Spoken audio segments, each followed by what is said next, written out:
ఒకసారి బాధ ఇస్తుంది, ఆవేదన ఇస్తుంది, కోపం వస్తుంది. ప్రజాస్వామ్యంలో ఒకసారి హెల్ప్లెస్ అవుతాం. Same thing. ఆ రోజు తెలుగుదేశం ప్రభుత్వం కంటిన్యూ అయి ఉంటే 2021 ప్రాజెక్ట్ పూర్తి అయిపోయేది. 2021 అయిపోయింది. 2021 పూర్తి అయి ఉంటే ఈరోజు రాష్ట్రం ఎంత బెనిఫిట్స్ వచ్చేటో ఒకసారి చూసుకోవాలి. పట్టిసీమ ప్రాజెక్టు తీసుకపోతే దాన్ని ఎగతాళి చేశారు.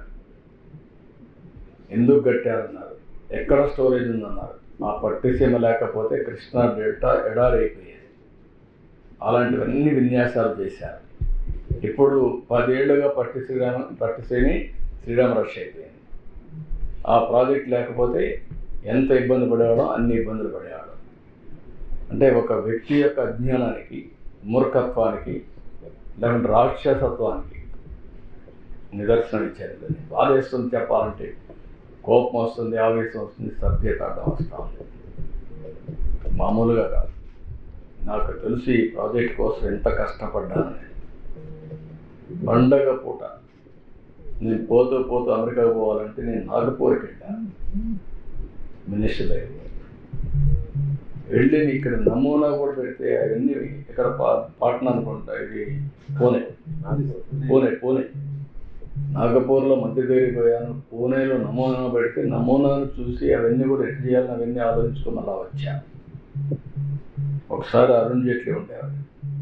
మేము ల్యాండ్ అక్విజిషన్ మేము ఎట్లా ఇస్తా ఉంటుంది, ప్రాజెక్ట్ అంటే ఏంటని చెప్పి నువ్వు సుప్రీంకోర్టు లాయర్వి ఇట్లా అర్గు చేసి ఎట్లా అన్ని మొత్తం రాత్రంతా అందరినీ పెట్టి రాత్రంతా ప్రిపేర్ చేసి ఆర్గ్యుమెంట్స్ తయారు చేసకపోతే గడ్కరీ ఇద్దరు కలిసి అరుణ్ జైట్లీ మీరు చెప్పింది కరెక్టే ఒప్పుకున్నారు.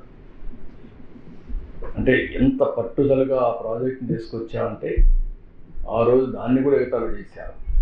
నేను ప్రధానమంత్రికి ఇచ్చినప్పుడు ప్రధానమంత్రి నీతి ఆయోగ్కి రెఫర్ చేశారు. వాళ్ళకి రెఫర్ చేసినప్పుడు ఇది కేంద్ర ప్రభుత్వంలో ఉండే ప్రాజెక్టులన్నీ 20 ఏళ్ళు 30 ఏళ్ళు ఏ ప్రాజెక్టు పూర్తి కాలేదు. ఇది రాష్ట్ర ప్రభుత్వానికి ఇస్తే వాళ్ళకి అవసరం కాబట్టి, డెడికేటెడ్ టు ఆంధ్రప్రదేశ్ కాబట్టి వాళ్ళు వార్ ఫుటింగ్ మీద చేస్తారు, శ్రద్ధ పెడతారు, మీరు వాళ్ళకి ఇస్తే బెటర్ అని రికమెండ్ చేశారు. పన్గారియా ఇప్పుడు 16th ఫైనాన్స్ కమిషన్ చైర్మన్. ఆయన రికమెండ్ చేస్తే కేంద్రం నాకు ఇస్తే నేను తీసుకున్నానని చెప్పి నన్ను విమర్శించే పరిస్థితికి వచ్చాను. అంటే ఒకసారి డెస్టినీ మళ్ళీ ఆ ప్రాజెక్ట్ని, నాశనం చేసిన ప్రాజెక్ట్ని మళ్ళీ గాడిన పెట్టడమే కాకుండా పూర్తి చేసే బాధ్యత కూడా మళ్ళా మాకు భగవంతుడు ఇచ్చే పరిస్థితికి వచ్చాడు. ఒక బాధ్యత, ఇది ప్రివిలేజ్ కాదు, బాధ ఆవేదన ఉంది. ఒక ట్యాక్స్ పేయర్స్ మనీ ఈ విధంగా దుర్వినియోగం చేయడం ఏమాత్రం కూడా ఆమోదయోగ్యం కాదు. తెలిసి చేసినా తెలియక చేసినా తప్పే. కానీ దురదృష్టం మన ప్రజాస్వామ్యంలో మాత్రం పనిష్మెంట్ లేదు. ప్రాజెక్ట్ని ఎట్టి పరిస్థితిలో 2026 అక్టోబర్ ఆ ప్రాంతానికి పూర్తి చేయాలి టార్గెట్. అంతే కదా? ఏంటి కదా 2026 ఇచ్చారు, కొంత 27 వచ్చారు. ఇది అడిగింది 26 వచ్చారు కాబట్టి అప్పటికి పూర్తి చేయాలని ఒక టార్గెట్ పెట్టుకున్నాం. ఏంటో అడిగారు అంటే 100% మీరు అదే ఇచ్చారు, ఇంక దూజే చెప్పకుండా పాటిస్తారు. దానికి మైన్యూట్ డీటెయిల్స్ కూడా వర్కౌట్ చేయమన్నా. నేను చెప్పింది బ్రాడ్ మైల్ స్టోన్స్. దీనికి డీటెయిల్డ్గా కీ పర్ఫార్మెన్స్ ఇండికేటర్స్ తయారు చేయాలి. ఏ డేట్కు ఏ పని ఎంతవరకు అవుతుంది, దానికి ఫ్లో చార్ట్ కూడా, స్టాండర్డ్ ఆపరేషన్ ప్రొసీజర్ తయారు చేయాలి. ఈ క్లారిటీ ఎగ్జిక్యూట్ చేసే ఇంజనీర్లకి, అటు సిడబ్ల్యూసి, ఇటు PPA, government of India, government of Andhra Pradesh and experts committee కూడా క్లారిటీ ఉండాలి. దీంట్లో ఏమాత్రం కూడా కాంప్రమైజ్ లేదు. ఏదైనా కానీ క్లియరెన్సెస్ కావాలంటే ఇప్పటి నుంచి ప్లాన్ చేసుకోవాలి. ఈవెన్ 1 డే కూడా డిలే కాకుండా. ఈరోజు ఇక్కడ 902 హిల్ ఉంది. ఆ హిల్లో నుంచి మెటీరియల్ అంతా తీసుకురావాలి. ఇప్పటి నుంచే ఆపరేషన్ స్టార్ట్ కావాలి. అది లాస్తో చెప్తే కాదనమాట. 1 year అన్నా పడుతున్నారు, అది కూడా చెప్పాను నేను. దానికి కూడా ఏమేమి అనుమతులు ఇవ్వాలి అవన్నీ ఇవ్వాలి. బహుశా చంద్రబాబు నాయుడు గారు ముఖ్యమంత్రి మొన్న అయిన తర్వాత ఇది 2వసారి ఆయన పర్యటన తర్వాత ఆయన మీడియాతో చాలా సుదీర్ఘంగా మాట్లాడారు. కానీ దానిలో కొన్ని విషయాలు చూస్తే కొంత ఆశ్చర్యం వేసింది. వయసులో చాలా పెద్దవారు, అనుభవంలో చాలా పెద్దవారు, రాష్ట్రానికి అదృష్టవశాత్తు 4వసారి ముఖ్యమంత్రిగా చేస్తున్నటువంటి వ్యక్తి మాట్లాడిన ప్రతి మాట కూడా అసత్యాలతో కూడుకున్నటువంటి మాటలు మాట్లాడారు. ఎందుకంటే నేను అద్యాంతం ఫాలో అయ్యాను. మాజీ ఇరిగేషన్ మంత్రిగా ఆ ప్రాజెక్టులో ఏం జరిగిందో నేను 2.5 సంవత్సరాల పాటు ప్రత్యక్షంగా చూశాను. అంతకు ముందు జరిగినటువంటి విషయాలను కూడా సమగ్రంగా తెలుసుకున్నాను. మళ్ళీ ఇప్పుడు జరుగుతున్న విషయాలను కూడా తెలుసుకునే ప్రయత్నం చేస్తున్నాను. ఆయన ఎప్పుడు చెప్పే మాట ఉంది కదా, ఏది రాష్ట్రం విడిపోయినప్పుడు ఆ 7 తెలంగాణ గ్రామాలని కలిపేంత వరకు నేను ప్రమాణ స్వీకారం చేయనన్నాను, అందువల్లే కలిపారు, అసలు ఈ ప్రాజెక్టు నేనే తీసుకొచ్చాను, భూమార్గం పట్టించాను, అసలు రాజశేఖర రెడ్డి గారికి ఏమీ సంబంధం లేదు, దీనివల్ల ఎన్ని ఉపయోగాలు ఉన్నాయి, ఇవన్నీ ఆయనకు సంబంధం లేకపోయినా ఇది డాక్టర్ వైఎస్ రాజశేఖర రెడ్డి గారు కలలు. కానీ దాన్ని ప్రారంభించినటువంటి వ్యక్తి రాజశేఖర రెడ్డి గారు లేరు కాబట్టి ఆయన దాన్ని ఓన్ చేసుకున్నట్టు, ఆయనే చేస్తున్నట్టు ఇలాంటి కథలన్నీ కూడా చెప్పారు. అది ఎప్పుడు చెబుతూనే ఉంటాడు, ఆయన పురాణం అంతా చెప్తూనే ఉంటాడు. దాన్ని ప్రజలు వింటూనే ఉంటారు, నమ్మరు, అది వేరే అంశం. ఇక్కడ విషయం ఏంటంటే 2014-19 వరకు రాత్రి పగులు పనిచేశారంట. ఎక్కడ రాత్రి పగులు పనిచేశారు అసలు మీరు?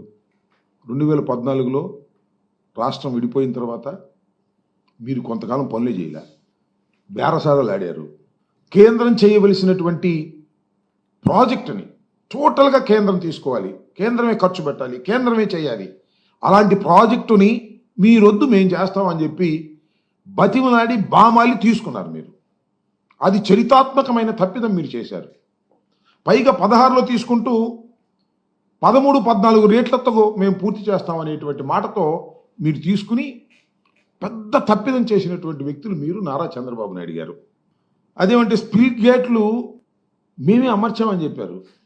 స్పిల్వే గేట్లు ఉంటాయి కదా, ఆ గేట్లు మేమే అమర్చామని చెప్పారు. నవ్విపోతారు. ఎందుకు ఇంత పశ్చిమాబద్ధం ఆడుతున్నారు? అసలు స్పిల్వేనే మొత్తం పూర్తి చేయలేదు మీరు. గేట్ల సంగతి దేవుడు ఎరుగు. స్పిల్వే టాప్ అసలు పూర్తి కాల, పునాదులు కొద్దిగా పైకి వచ్చింది. మేము వచ్చిన తర్వాత పునాదుల నుంచి పైకి తీసుకొచ్చి ఇప్పుడు చంద్రబాబు నాయుడు గారు వెళ్ళారే స్పిల్వే మీదుగా కార్లు వేసుకొని, దాన్ని మేము పూర్తి చేశాం. స్పిల్వే గేట్లు మేము అమర్చాం. వైఎస్ఆర్ కాంగ్రెస్ పార్టీ అధికారంలోకి వచ్చిన తర్వాత అమర్చాం.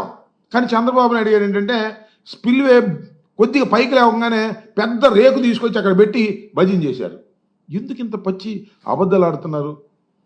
అంటే మీకు మీడియా బలం ఉందని, మీకు చెప్పేటటువంటి ఛానల్స్ ఉన్నాయని, రాసేటటువంటి పత్రికలు ఉన్నాయని పచ్చి అబద్ధాలు చెప్పడానికి are you not feeling shy?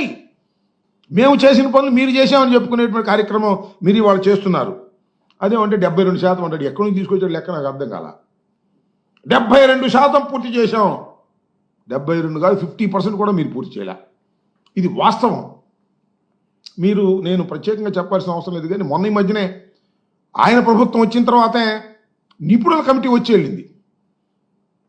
కెనడాకు సంబంధించిన వారిద్దరు, అమెరికాకు సంబంధించిన వారిద్దరు, ప్రపంచంలోనే ప్రాజెక్టుల మీద పెద్ద అవగాహన కలిగినటువంటి వ్యక్తులు వాళ్ళు వచ్చి పరిశీలించి చాలా స్పష్టంగా చెప్పారు ఇవన్నీ తప్పులు చేశారు. ఎవరు తప్పులు చేశారు? చంద్రబాబు నాయుడు గారు అధికారంలో ఉన్నప్పుడు 2014-19 మధ్యలోనే తప్పిదాలన్నీ జరిగాయని చెప్పారు. ఇంకో మాట అంటాడు చంద్రబాబు నాయుడు గారు, అబద్ధం, అసత్యం, అవలీలగా చెప్పగలిగినటువంటి సామర్థ్యత కలిగినటువంటి వ్యక్తి ఈ భారతదేశంలో ఎవరన్నా ఉన్నారంటే పొలిటీషియన్స్లో అది నారా చంద్రబాబు నాయుడు గారు అని చెప్పడంలో ఏ విధమైన సందేహం లేదు. ఏమంటాడు?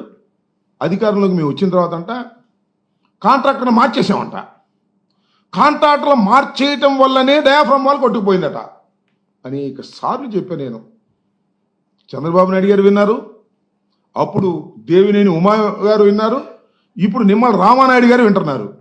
డయాఫ్రమ్ వాల్ కొట్టుకుపోవడానికి గల కారణం ఏమిటి? Question mark. ఆలోచించమని మనం చేస్తున్నా. ఒకటే సింపుల్, కాఫర్ డ్యాములు కంప్లీట్ కాకుండా డయాఫ్రమ్ వాల్ వేశారు. అదేమంటే చంద్రబాబు నాయుడు గారు చెప్తున్నాడు డయాఫ్రమ్ వాల్ 414 రోజుల్లో పూర్తి చేసాం. ఏమి లాభం? సింగర్ అద్దంకి వెళ్ళి వచ్చాడు అన్నట్టుగా 414 రోజుల్లో నువ్వు పూర్తి చేస్తే ఏమి లాభం అంటారా? 414 రోజుల్లో పూర్తి చేయటము 14 రోజుల్లో పూర్తి చేయటము కాదు. అక్కడ డయాఫ్రమ్ వెల్ వేసే ముందు గోదావరి నదిలో ప్రవాహాన్ని డైవర్ట్ చేసి 2 కాఫర్ డ్యాములు నిర్మించిన తరువాత మాత్రమే డయాఫ్రమ్ వాల్ వేయాలి. Is the protocol. దీన్ని భిన్నంగా డయాఫ్రమ్ వాల్ వేసేసి కాఫర్ డ్యాములు కంప్లీట్ చేయకోకుండా చేతులు ఎత్తేసి ఇవాళ మమ్మల్ని అంటారు ఏంటి? నాకు అర్థం కాలే. ఇవాళ వేస్తున్నారు డయాఫ్రమ్ వాల్ కొత్తది. నేను పోయినసారి చెప్పినట్టుగా ఒక మన సీజ్ ది చీ షిప్ సందర్భంలో చెప్పే కదా, పెళ్ళి చెల్లికి జరగాలి మళ్ళీ మళ్ళీ అని, మళ్ళీ డయాఫ్రమ్ వాల్ మళ్ళీ ఇంకో డయాఫ్రమ్ వాల్ మా వాళ్ళు వేశారా? మీ వల్ల, మీ అసమర్థత వల్ల, మీ అవగాహన రాహిత్యం వల్ల, మీ అవినీతి వల్ల మళ్ళా 2వ డయాఫ్రమ్ వాల్ వేయాల్సిన పరిస్థితి వస్తుంది. వాళ్ళ ఎంత డయాఫ్రమ్ వాల్ అది? మళ్ళీ 900 కోట్ల రూపాయలు డయాఫ్రమ్ వాల్ మళ్ళా ఖర్చు పెట్టాల్సినటువంటి పరిస్థితి అక్కడ ఏర్పడతా ఉంది. దీనికి కారణం ఎవరు? నారా చంద్రబాబు నాయుడు గారు కాదా? మళ్ళా చెప్తున్నా, డయాఫ్రమ్ వాల్ వేసే ముందు కాఫర్ డ్యాములు 2 కంప్లీట్ చేసిన తర్వాత మాత్రమే, నదిని డైవర్ట్ చేసిన తర్వాత మాత్రమే వెయ్యాలి. వేయలే, వేశారు. మేము వచ్చామంట, కొట్టుకుపోయిందంట. మొన్న ఆ కెనడా నుంచి అమెరికా నుంచి వచ్చిన 4 నిపుణులు చెప్పారు, అసలు తెలుగుదేశం పార్టీ అధికారంలో ఉన్నప్పుడు వరదలోనే ప్రారంభమైంది దెబ్బతింటామని.